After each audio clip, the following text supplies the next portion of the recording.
Shalom, selamat pagi Bapak Ibu Jemaat yang terkasih.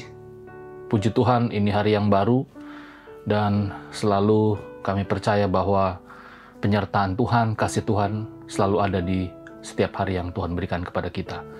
Sebelum kita kembali lagi disibukkan dengan berbagai macam kegiatan dan aktivitas kita, mari kita sama-sama membaca dan merenungkan firman Tuhan di hari ini.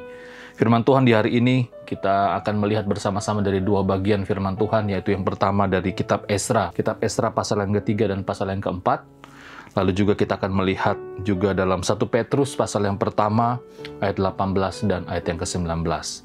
Kita akan membaca saja dari 1 Petrus pasal yang pertama ayat 18 dan 19. Firman Tuhan demikian, sebab kamu tahu bahwa kamu telah ditebus, sekali lagi, bahwa kamu telah ditebus dari cara hidupmu yang sia-sia, yang kamu warisi dari nenek moyangmu, itu bukan dengan barang yang fana, bukan pula dengan perak atau emas, melainkan dengan darah yang mahal, yaitu darah Kristus yang sama seperti darah anak domba, yang tak bernoda dan tak bercacat. Kalau kita melihat kitab Ezra, ya kita hanya sekilas saja melihat Ezra pasal yang ketiga dan Ezra pasal yang keempat. Di sana Bapak Ibu Saudara nanti bisa melihat sendiri bahwa latar belakang kitab Ezra pasal yang ketiga itu berbicara tentang bagaimana digambarkan di sana pemugaran bait suci dimulai. Lalu juga kita bisa melihat bagaimana ada persembahan yang diberikan kepada orang-orang yang akan membangun ya bait Allah di sana. Lalu juga di pasal yang keempat bagaimana pembangunan bait suci atau bait Allah terhenti karena adanya perlawanan dari orang-orang sekitar. Nah, kalau kita membaca bagian firman Tuhan kita di pagi hari ini, dari Ezra pasal yang ketiga dan pasal yang keempat, dengan latar belakang bagaimana ada kerinduan dari bangsa Israel yang kembali pulang dari pembuangan untuk kembali lagi membangun bait Allah mereka, kembali membangun tempat ibadah mereka. Kita kembali lagi juga dapat belajar dari peristiwa itu. Yang pertama yang menjadi perenungan kita adalah bahwa sama seperti orang-orang Israel, marilah kita juga mempunyai kerinduan yang sama dalam membangun bait suci kita. Dalam konteks orang Israel, bait suci secara fisik itu sangat penting sekali. Bahkan dikatakan di dalam Ezra pasal yang ketiga ayat 1 sampai yang ke-6, bagaimana orang Israel berusaha menghidupkan kembali ibadah dengan membangun kembali mezbah korban bakaran dan merayakan hari-hari raya keagamaan mereka. Bahkan di bagian yang lain, mereka juga mempersembahkan uang mereka kepada tukang batu, tukang kayu agar dapat kembali membangun. Dan di bagian yang lain juga dikatakan mereka mengembalikan para imam dan lewi kepada tugas utama mereka.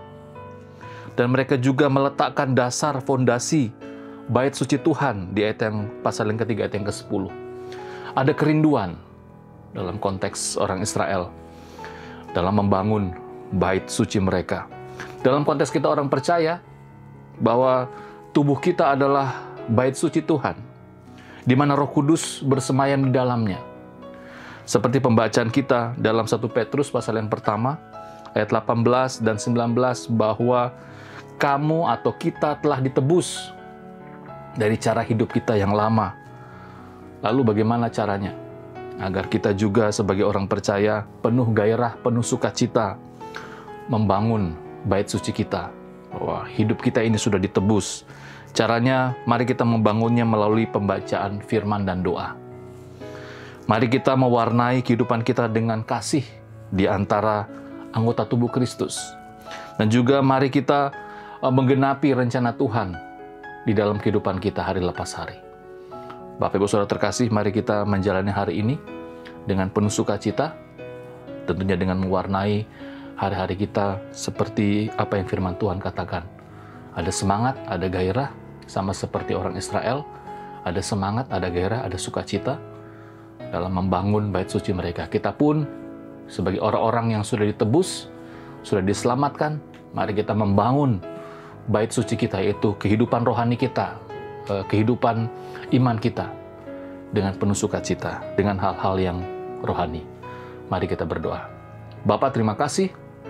Kami bersyukur bahwa kembali lagi kami belajar bahwa kami adalah umat yang sudah Engkau tebus, Engkau sudah selamatkan, Kami rindu bahwa kami juga penuh gairah, penuh semangat, penuh sukacita membangun bait suci kami, yaitu kehidupan rohani kami.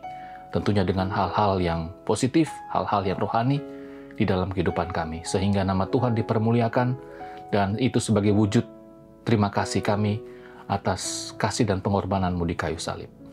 Terima kasih Bapa, ini doa kami, syukur kami di dalam nama Tuhan Yesus. Amin.